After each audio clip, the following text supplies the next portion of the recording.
Ngày xưa khổ lắm phải ăn hạt bo bo, bây giờ thì thấy bo bo bán cả trong siêu thị. Quả thật, mình không biết bo bo là gì nên làm video này bằng cách tổng hợp những thông tin từ các nguồn trên mạng. Với thế hệ đã đi qua thời bao cấp, cái tên bo bo không chỉ là một loại hạt mà gần như là một biểu tượng của thiếu thốn. Nó gắn với những bữa cơm với bếp lửa đượm khói, những nồi cơm độn, những buổi tối cả gia đình quây quần quanh mâm cơm đơn sơ và các đèn dầu nho nhỏ. Nói về bo bo là nói về một thời kỳ mà lương thực mỗi ngày cũng là một nỗi lo mỗi ngày. Và mỗi hạt bo bo gần như là minh chứng cho khả năng chịu đựng và thích nghi của người Việt. Hạt bo bo là gì? Nó đến từ đâu? Và vì sao lại xuất hiện trong mâm cơm của hàng triệu gia đình Việt Nam? Bởi trong lịch sử Việt Nam, nói một cách sang thì lịch sử ẩm thực Việt Nam, bo bo là một trường hợp rất đặc biệt. Một loại hạt lẽ ra dùng làm thức ăn chăn nuôi, thức ăn cho gia súc, cuối cùng lại trở thành lương thực cứu đói cả một dân tộc đang trong lúc khó khăn. Thực chất, bo bo chính là cao lương, loại cây mà nông nghiệp thế giới xếp vào nhóm siêu chịu hạn, nhưng chắc không phải là cao lương trong cụm cao lương mỹ vị của vua chúa ngày xưa. Khác với lúa gạo chúng ta hay ăn, vốn cần nhiều nước, cao lương có thể sống tốt ở nhiều vùng đất khô cằn.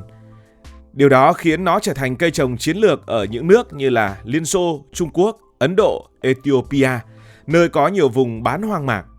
Nó không đẹp, không sang, không thơm như gạo, lúa mì hay yến mạch, nhưng nó âm thầm tồn tại và nuôi sống hàng triệu con người trong hoàn cảnh mà các loại cây khác bỏ cuộc.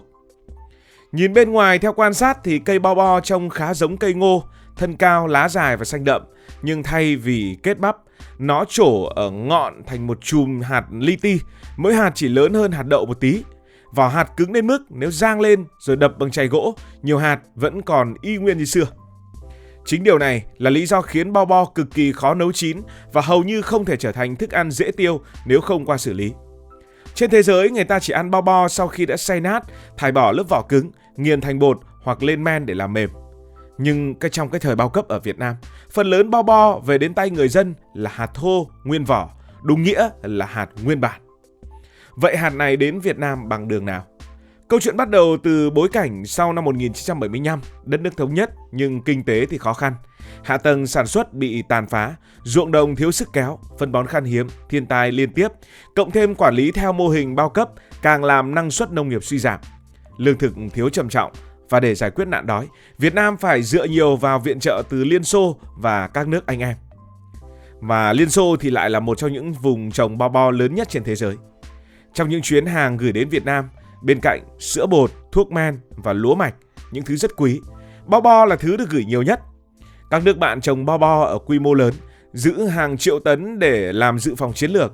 Vì vậy khi Việt Nam thiếu, họ sẵn sàng chia sẻ. Nhưng đây chính là điểm tạo ra giai thoại bo bo Việt Nam. Bo bo viện trợ phần lớn là hạt thô chưa qua xử lý và đôi khi được đóng chung với lô hàng dành cho chăn nuôi. Và thế là người Việt, trong hoàn cảnh không có lựa chọn nào tốt hơn, bắt đầu làm quen với hạt bo bo như một dạng lương thực bất đắc dĩ. Những người từng sống ở miền Bắc những năm 70, những năm 80 chắc chắn không xa lạ gì những hạt bo bo màu vàng xỉn, lẫn cả hạt lép, hạt đen, đôi khi còn lẫn cả cọng rơm hay là mảnh bao đay. Đó không phải là nguyên nhân do cố ý, mà do khâu vận chuyển và đóng gói thời đó còn hạn chế. Nhưng điều quan trọng là hạt bo bo có thể ăn được. Quan trọng hơn nữa, nó giúp no bụng trong những tháng ngày rất khó khăn. Việc chế biến bo bo lại là một câu chuyện khác. Do không được xay tách vỏ, hạt bo bo nguyên bản cực kỳ khó nấu. Mà ngày xưa thì làm gì có máy xay sát như bây giờ. Người dân phải ngâm thật lâu, có nhà ngâm từ sáng đến chiều tối, rồi nấu liên tục ở trên bếp củi. Nhưng khi mở nồi ra, phần lớn hạt vẫn chỉ ở mức gọi là nứt nhẹ ở lớp vỏ, bên trong vẫn cứng gần như đá. Những gia đình may mắn còn chút gạo sẽ trộn với bo bo vào nồi cơm theo tỷ lệ 1 phần gạo 1 phần bo bo, hoặc tệ hơn nữa là 1 phần gạo và 3 phần bo bo. Khi nhai, hạt gạo mềm tạo cảm giác dễ chịu, còn bo bo thì lạo xạo vào trong miệng, âm thanh quen thuộc của cả một thế hệ. Nhiều người lớn kể lại rằng khi ăn cơm độn bo bo, cảm giác giống như ăn cơm trộn với hạt sỏi. Dù vậy lúc đó chẳng ai than phiền nhiều, bởi vì đơn giản có cái để ăn đã là may lắm rồi, đã là tốt lắm rồi. Một số gia đình giã bo bo thành bột để làm bánh, nhưng do vỏ bo bo quá cứng, giã một buổi có khi chỉ được một cái bát nhỏ. Có người đem rang rồi nấu lên như cháo, nhưng mà nó vẫn cứng và dai.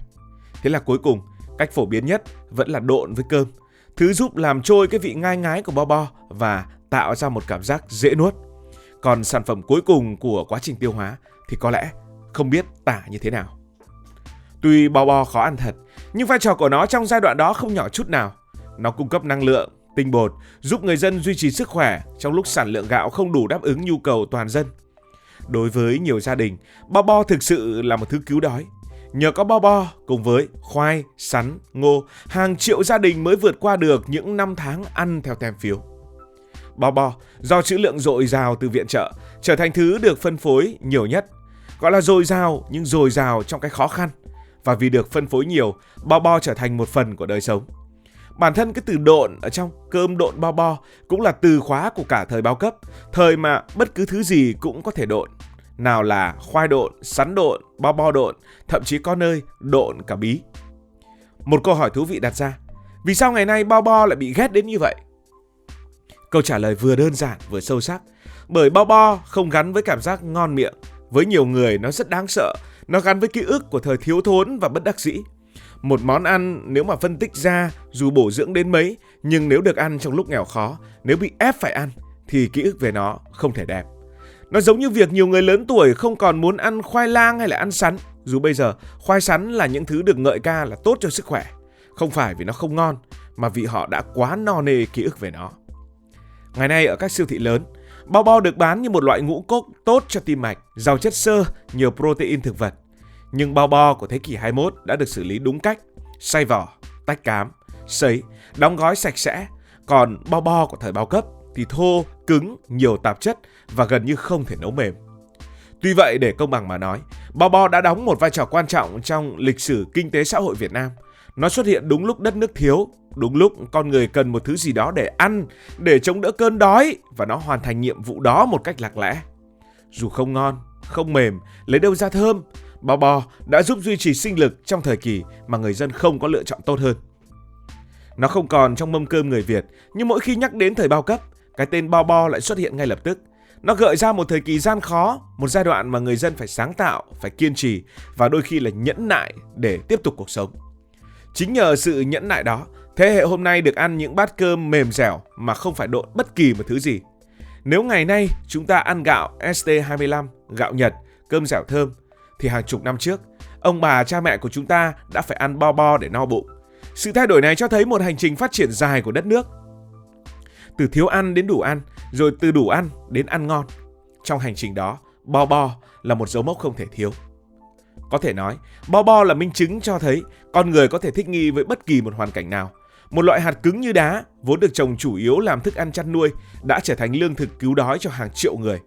Một thứ từng bị coi là dở nhất trên hành tinh trong mắt nhiều người, lại mang trên mình câu chuyện sâu sắc về nỗ lực phát triển của cả một dân tộc.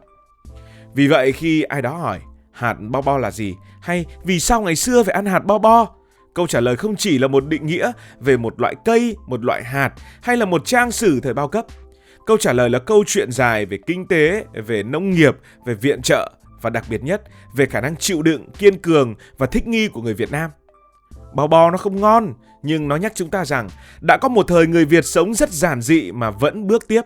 Một thời khó khăn với cái bụng đói, nhưng cũng là một thời kỳ đáng nhớ, đáng trân trọng trong dòng chảy lịch sử Việt Nam. Cảm ơn vì đã quan tâm theo dõi câu chuyện này. Nếu cảm thấy thú vị, bạn có thể nhấn nút đăng ký kênh, bật chuông thông báo và chia sẻ. Còn bây giờ thì xin được nói lời chào, tạm biệt.